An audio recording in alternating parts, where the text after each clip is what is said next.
We talk a lot about how crypto is changing things like finance and art, right? But today, we're going somewhere completely different, into one of the oldest, most essential industries in the world, farming.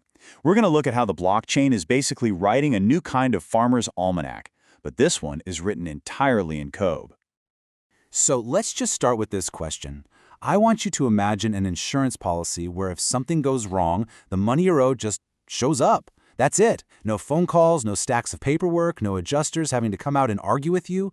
It sounds a little like science fiction, doesn't it? Well, it's actually happening. And to really get why this is such a big deal, you have to understand what a farmer is up against. For millions of them all over the world, especially in places like Tanzania, their biggest gamble isn't the price of corn. It's the weather. One bad drought, one big flood, and an entire year of backbreaking work can be wiped out in an instant. And here's the fundamental problem. You've got this huge disconnect. On one side, you have traditional insurance. It's slow, it's bureaucratic, it's expensive. It could take weeks, even months to get a claim approved. But a farmer's reality, it's immediate. They need that money now to buy new seeds, to survive the season. The old system just doesn't work for them. So what's the answer? Well, this is where it gets really cool. We're talking about something called decentralized weather derivatives. Now, I know that's a mouthful, but just forget everything you think you know about an insurance policy. This is insurance built not on paper, but on code that runs itself on the blockchain. The engine behind all of this is the smart contract. The best way to think about it is like a vending machine, but for agreements. You put your money in, you make your selection, and the machine automatically gives you what you paid for. A smart contract is the exact same thing. If a very specific condition is met, boom, it executes the payout. No person in the middle to say yes or no. Okay, but you might be thinking, how does a contract on a computer know if it rained in Tanzania? That's where the second piece comes in, decentralized oracles. Think of these as a super secure, tamper-proof bridge between the real world and the smart contract. They feed verifiable data, like satellite weather readings, directly to the code. They are the unbiased digital eyes on the sky. All right, so we have the two key ingredients, the smart contract, which is the agreement, and the oracle, which is the data feed. Let's put them together and see how this automated payout system actually works for a farmer. And it's actually beautifully simple, just 4 steps. 1.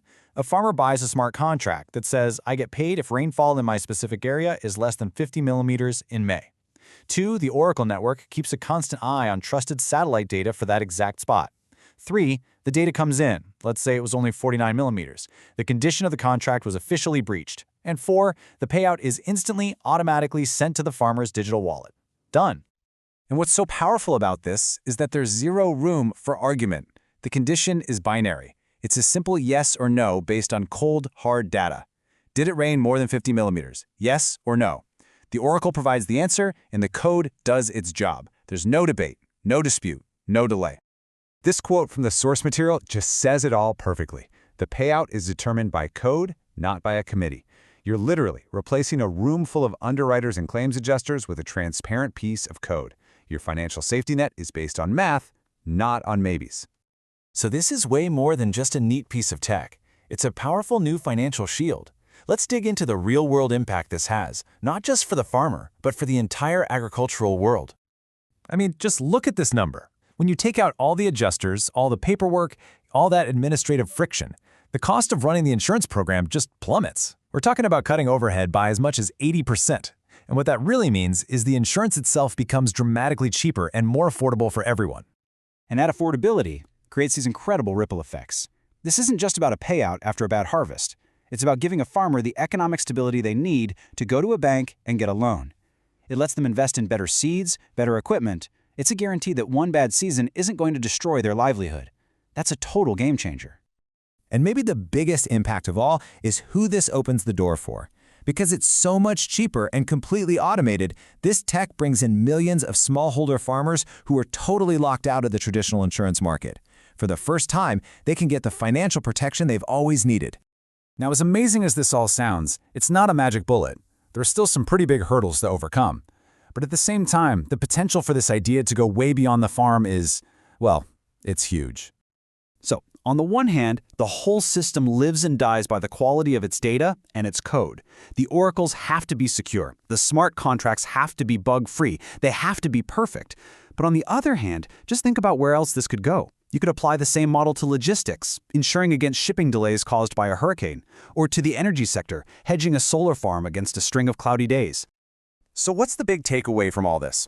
I think it's that the core values of crypto, this idea of not needing to trust a person or company and having everything be totally transparent, these ideas aren't just for digital money. They can be applied to solve some of the most basic, oldest problems that we have as humans.